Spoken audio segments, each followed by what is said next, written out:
भाई आज हम लोग आए थे राष्ट्रीय मुस्लिम मोर्चा की जानिब से। आज पूरे देश में हमारे किसान भाई जो है शेतकरी, वो जो हुकूमत ने जो बिल पास किया है वो बिल वापस लेना चाहिए और किसानों को उनके हुकूक देना चाहिए। तमाम देश की तामीर और तरक्की में सबसे बड़ी कुर्बानी जो है हमारे किसान भाइयों की है, इसलिए किसान भाइयों को उनके हुकूक मिलना चाहिए। हम राष्ट्रीय मुस्लिम मोर्चा किसानों की पूरी ताईद और हिमायत करते हैं और वक्त तो ज़रूरत पड़ी तो हम सब लोग भी दिल्ली पहुंचकर हुकूमत के ख़िलाफ़ एहतजाज करेंगे, क्योंकि किसान जो है वो हमारा अन्नदाता है और किसान के बगैर पूरी दुनिया नहीं बल्कि जानवर की भी ज़िंदगी खतरे में है। इसलिए हम अपने उन हमदर्द किसानों की ताईद और हिमायत करते हैं।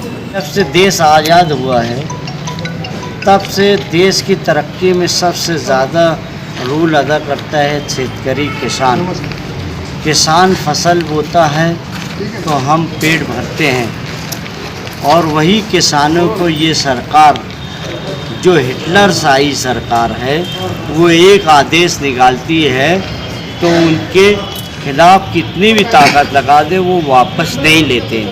हमारे शेतकरी किसान भाई पंजाब, हरियाणा, यूपी, राजस्थान के आसपास के तमाम लोग दिल्ली बॉर्डर पर खड़े हुए हैं और पुलिस उन पर जुल्म कर रही है। सर्दी के दिनों में ठंडा पानी डाल रही है, लाठी चार्ज कर रही है, और उनको बेचारे हमारे किसान भाई कोरोना में बीमार हो रहे हैं, उनका इलाज नहीं कर रही है। ये सरकार जो काला कानून बनाई है वो कानून जब तक वापस नहीं लिया जाएगा तब तक इस देश के शेतकरियों के साथ राष्ट्रीय मुस्लिम मोर्चा और बामसे वामन मिश्राम साहब और मालेगांव शहर के जितने भी हमारी संगठनाएं हैं सब किसानों के साथ रहेंगे। किसान ही इस देश की तरक्की का ज़रिया है, इसलिए किसान की पॉलिसी ही रहना चाहिए सही तरीके से। जो किसान के फ़ायदे की पॉलिसी हो, जो शेतकरी के फ़ायदे की पॉलिसी हो, वही बनाना चाहिए। अगर सरकार यही नहीं करेगी तो हम सरकार इंशाअल्लाह ताला बदल देंगे। किसान को लेकर के भारत बंद का ऐलान है। ये किसान बंद भारत नहीं है, ये हिंदुस्तान की 100 करोड़ के हिंदुस्तानियों को भारत बंद का ऐलान करना चाहिए, क्योंकि किसान हमारे देश की रीढ़ की हड्डी है। आप देखेंगे कि जंग आज़ादी में सबसे अहम रोल अदा करने वाले, सबसे आगे रहने वाले वो हमारे किसान भाई और बुनकर भाई।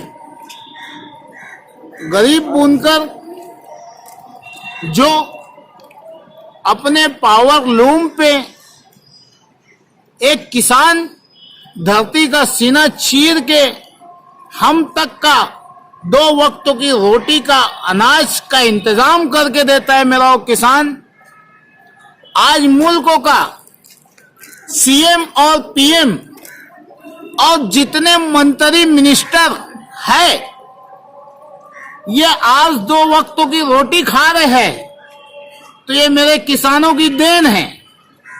ये किसानों की देन है जो ये 2 वक्तों की रोटी खा रहे हैं।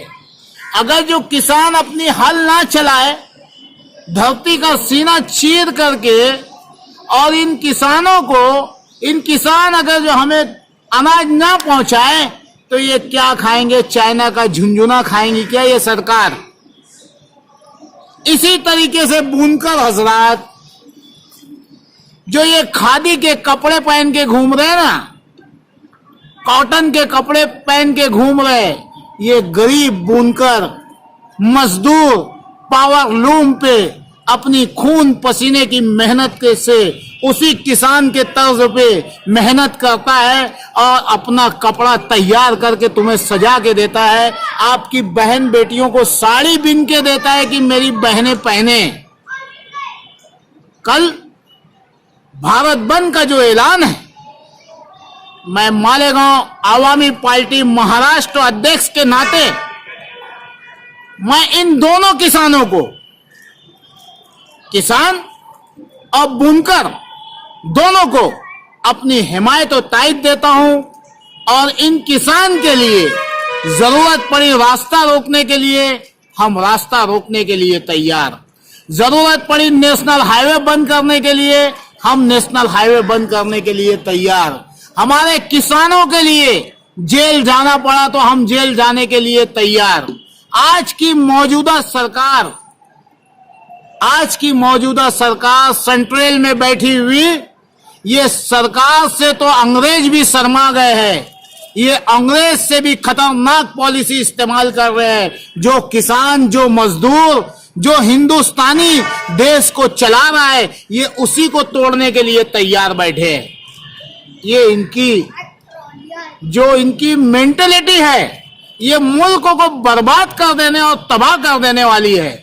मैं शहरियान से अपील करूंगा कि कल किसान बंद आंदोलन में मालेगांव शहर को मुकम्मल तरीके से बंद करे और इस निकम्मी हुकूमत को ये बता दे कि हिंदुस्तान के हिंदुस्तानी बेदार है। संविधान में छेड़छाड़ करोगे, ऐसे काले कानून लाओगे, ऐसी काले बिल लाओगे तो वो हिंदुस्तानी कभी बर्दाश्त नहीं करेगा।